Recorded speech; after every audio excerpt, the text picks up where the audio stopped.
तो यार मैंने ना कल शाम को पाकिस्तान क्रिकेट के नए वाइट बॉल के interim head coach Aqib Javed साहब की प्रेस कॉन्फ्रेंस सुनी। और अच्छी कॉन्फ्रेंस थी यार, अच्छी प्रेस कॉन्फ्रेंस थी। उनसे अच्छे सवाल किए गए, उन्होंने अच्छे जवाब दिए। किसी भी तरह से वो किसी एक की साइड लेते हुए नज़र नहीं आए, बिल्कुल न्यूट्रल नज़र आए। उन्होंने अच्छे जवाब दिए सभी सवालों के। तो कुछ सवाल और जवाब जो हुए हैं उनकी प्रेस कॉन्फ्रेंस में, वही डिस्कस करूँगा यार इस वीडियो में। तो सबसे पहला सवाल जो है उनसे उनकी कोचिंग के बारे में पूछा गया। और उन्होंने ये कहा कि मैं कोई कोचिंग में कोई नया नहीं हूँ, मैं लगभग पिछले 20 साल से जो है वो कोचिंग का काम कर रहा हूँ। और श्रीलंका के बॉलिंग कोच रह चुके हैं, लाहौर कलंदर की कोचिंग करी है। अच्छा टेन्योर है, अच्छा प्रोफाइल है उनका कोचिंग का। तो उन्होंने यही कहा कि मैं नया नहीं हूँ कोचिंग के लिए, मेरी प्रोफाइल ही यही है, मेरा काम ही यही है। तो आई थिंक मतलब एक तरह से वो ये कहना चाह रहे थे कि मैं डिज़र्व करता, मतलब डिज़र्व तो नहीं कह सकते, मतलब एक तरह से वो ये कहना चाह रहे थे कि अगर उनको ये पोस्ट मिली है तो अच्छा है, अच्छी चीज़ है ये, इसमें कोई गलत बात नहीं है। किसी गलत बंदे के हाथ में ये वाली पोस्ट नहीं गई है। तो दूसरा सवाल उनसे हुआ फ़खर जमान का, फ़खर जमान को इंक्लूड करना है साउथ अफ्रीका वाली सीरीज़ में कि नहीं करना है।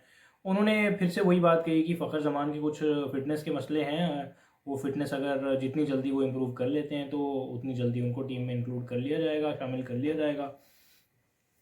तीसरा उनसे सवाल ये हुआ कि टीम को जिताना कैसे है, वो टीम की वो जीत की पटरी पे कैसे चढ़ेगी, ये चीज़ें। और उसके बाद उन्होंने उस जो है बात का ये जवाब दिया कि देखो यार, कोच का काम होता है गेम प्लान देना, कोच का काम होता है प्लेयर्स के अंदर से वो चीज़ निकालना, उनको समझाना, उनको बताना कि वो क्या कर सकते हैं, यानी कुल मिला के गेम प्लान देना। बाकी खेलना तो वो कप्तान ने ही है, और उसकी 10 बंदों ने खेलना है, इंक्लूडिंग कप्तान 11 हो गए। खेलना तो उन्होंने ही है, रिजल्ट तो उन्होंने लेके आने हैं। उन्होंने उस चीज़ का जवाब जो है इस चीज़ से दिया कि जो रिजल्ट्स हैं वो टीम ने लेके आने हैं, कोच का काम है गेम प्लान देना उनको। तीसरा चौथा सवाल उनसे कोच के बारे में पूछा गया कि आप तो इंटरिम कोच हैं, तो पीसीबी क्या सोच रहा है कोच के बारे में, दोबारा से कोई गोरा कोच लेके आना है, फॉरेन कोच लेके आएंगे या कोई लोकल कोच होगा। उन्होंने इस बात का जो जवाब दिया, उन्होंने कहा कि अभी फ़िलहाल मेरे ऊपर है रिस्पॉन्सिबिलिटी चैम्पियंस ट्रॉफी तक, और इसके बारे में अभी सोचा नहीं है, तो वो वक्त आने पे जो है वो सोचा जाएगा और ज़रूर कोई अच्छा फैसला किया जाएगा।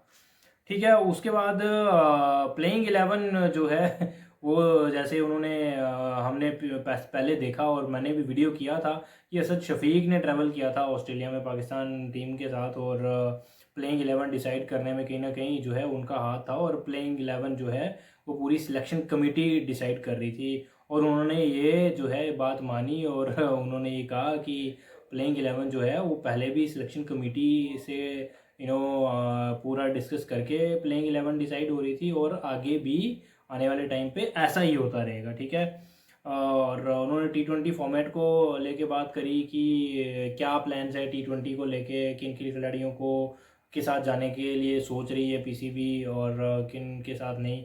उन्होंने कहा कि अभी T20 वर्ल्ड कप आने में थोड़ा टाइम है, अभी 1.5 साल बाकी है। तो T20 फॉर्मेट को हम जो है वो बिल्कुल खुला छोड़ रहे हैं। हम जो है वो टैलेंट हंट कर रहे हैं कि जो भी अच्छा टैलेंट आएगा उसको मौका दिया जाएगा, और वर्ल्ड कप आने के करीब करीब जो है फिर उन प्लेयर्स को शामिल किया जाएगा प्लान के अंदर, जो कि जिनको आगे मौका देना है वर्ल्ड कप खेलने का, जो कि वर्ल्ड कप टीम का हिस्सा होंगे। ठीक है। उसके बाद स्ट्राइक रेट और पावर हिटिंग के बारे में बात करी गई उनसे कि हमारे प्लेयर्स का स्ट्राइक रेट बड़ा कम होता है, पावर हिटर के नाम पे हमारे पास कोई भी नहीं है। तो उन्होंने इस चीज़ का जवाब ये दिया, और बिल्कुल सही जवाब आई थिंक उन्होंने दिया इस चीज़ का ना, कि देखो आप जो खेल रहे थे वो ऑस्ट्रेलिया की पिचेस में खेल रहे थे, जहाँ की ऑस्ट्रेलिया के बैटर्स भी जो है वो स्ट्रगल कर रहे थे स्ट्राइक रेट को लेके। वो 150 पे दूसरे मैच में आउट हो गए थे, और वनडे में भी उतने ज़्यादा वो रन्स कर नहीं पाए, तो कहीं ना कहीं वो ऑस्ट्रेलियन कंडीशंस में स्ट्रगल कर रहे, ऑस्ट्रेलिया के अपने बैट्समैन स्ट्रगल कर रहे थे, और पाकिस्तान के लिए ऑब्वियसली वहाँ पे मुश्किलें होने वाली थी एज़ कम्पेयर टू जब आप सब कॉन्टिनेंट की पिचेस पे खेलते हैं जो कि फ्लैट होती हैं, बैटिंग फेवरेट होती हैं। तो वो उन्होंने कहा कि थोड़ा फ़र्क होता है, और मैटर ये करता है कि आप गेम की सीरियसनेस को समझें, आप गेम अवेयरनेस को समझें। ये दो चीज़ें जो है वो इम्पॉर्टेंट हैं। आप अकॉर्डिंग टू द सिचुएशन खेलें, player according to the situation खेलें। गेम अवेयरनेस होनी चाहिए, क्या गेम में क्या चल रहा है, जिस चीज़ की डिमांड है क्या प्लेयर उसके अकॉर्डिंग खेल रहा है कि नहीं खेल रहा है। कहते हैं स्ट्राइक रेट उतना ज़्यादा इंपॉर्टेंट नहीं है, बट गेम अवेयरनेस इंपॉर्टेंट है। गेम को अकॉर्डिंग टू द सिचुएशन खेलना इंपॉर्टेंट है, और मैं पूरी तरह से इस बात से सहमत हूँ, जो कि आज की डेट में काफ़ी ये क्रिटिसिज्म होता है काफ़ी सारे प्लेयर का, जो कि गंदी आदत आईपीएल ने डाल दी है कि स्ट्राइक रेट 200-250 के करीब होना चाहिए यार। वो यार देखो, सब कॉन्टिनेंट की पिचेस में हो सकता है, पॉसिबल है। आप अगर सब कॉन्टिनेंट से बाहर चले जाएं, साउथ अफ्रीका, वैसे तो साउथ अफ्रीका में इंडिया ने जाके कितनी बुरी हालत करी है, और वो हम सबको पता है। बट उन्होंने यही चीज़ कहा कि सब कॉन्टिनेंट की पिचेस और सेना कंट्रीज़ की जो पिचेस हैं इनमें काफ़ी ज़्यादा फ़र्क होता है। तो हमें क्रिटिसिज्म थोड़ा ध्यान से करना चाहिए, और मैं थोड़ा सा इस चीज़ को लेके सहमत हूँ उनकी बात से। वो थोड़ी प्रॉपर उन्होंने जेन्युइन बात ये कही है। कुछ लोग यूट्यूबर्स जो है कुछ खिलाड़ियों को बड़ा ट्रोल करते हैं, क्रिटिसाइज़ करते हैं, इनका स्ट्राइक रेट कम है, इनका फलाना कम है, ये वो फलाना ढमकाना। स्ट्राइक रेट पे हम बात कर सकते हैं। अगर आप, जैसा कि आकिब जावेद ने कहा, अगर आप इंडिया की पिचेस पे खेल रहे हैं, पाकिस्तान की पिचेस पे खेल रहे हैं, सब कॉन्टिनेंट की पिचेस पे खेल रहे हैं, फिर आप स्ट्राइक रेट को लेके बात कर सकते हैं। अगर आप बाहर जाके ऑस्ट्रेलिया में खेलते हैं तो वहाँ पे स्ट्राइक रेट को मेंटेन रखना थोड़ा मुश्किल हो जाता है, और उनके अपने बैटर्स भी स्ट्राइक रेट के लिए स्ट्रगल करते नज़र आए हैं।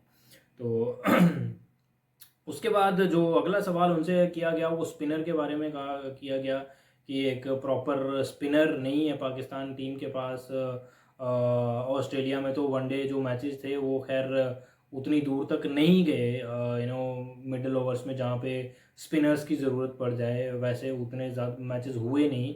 और आगे चैम्पियंस ट्रॉफी आ रही है, तो उनको कहा कि स्पिनर को किसको आप प्लान्स में रखना चाह रहे हैं, क्या होगा क्या नहीं होगा। तो चैम्पियंस ट्रॉफी बिल्कुल पास है।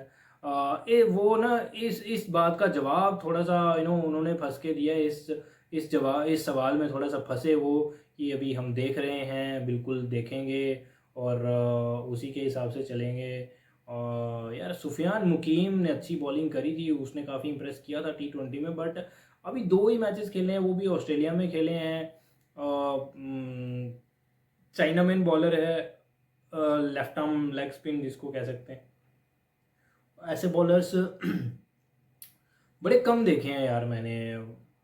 ब्रैड हॉज हुआ करते थे, तबरेज शमसी हैं, अपने कुलदीप यादव हैं, और वेस्ट इंडीज़ के मुझे याद आता है यार डेव मोहम्मद करके होते थे, सुफियान मुकीम है।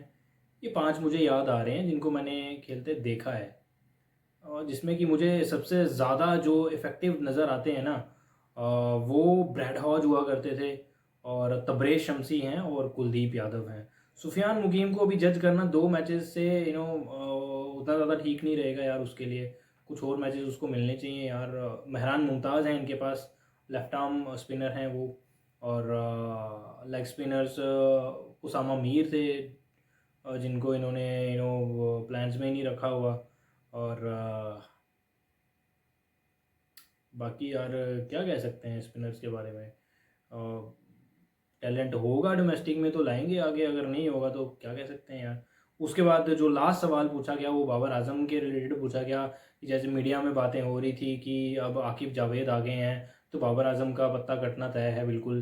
तो उन्होंने इस सवाल का ये जवाब दिया कि आप सबने बाबर आजम को ऑस्ट्रेलिया में खेलते देखा होगा, तो अगर मैंने पत्ता काटना होता तो मैंने काट दिया होता, वो खेल नहीं रहा होता। और उसने ये कहा कि सीनियर प्लेयर्स ही जो हैं वो इस टीम की जान है, और उनकी बड़ी सर्विसेज हैं पाकिस्तान क्रिकेट के लिए, तो ऐसा नहीं होता कि उनको मेरे आते ही ड्रॉप कर दिया जाएगा या मैं ड्रॉप कर दूंगा। और हाँ, ये आया ये उनका जवाब था इस बारे में। वैसे यार मुझे लगता है कि बाबर आजम का पत्ता साफ होने वाला है।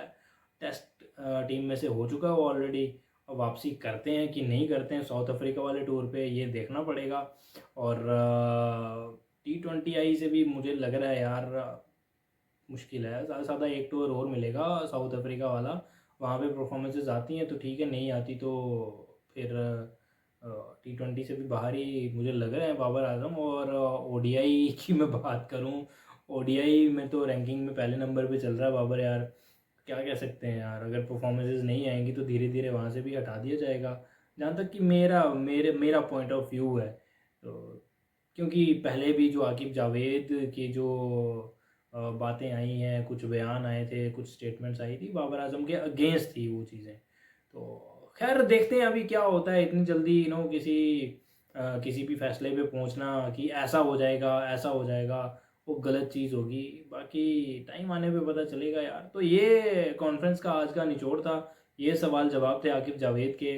अच्छी बातें, अच्छे बिल्कुल प्रॉपर जेन्युइन सवाल उनसे पूछे गए, और एक दो सवाल को छोड़ के उन्होंने अच्छे जवाब भी दिए उनके सभी सवालों के। तो फिलहाल इस वीडियो में इतना ही, मिलते हैं एक नए वीडियो में, तब तक के लिए take care and bye bye.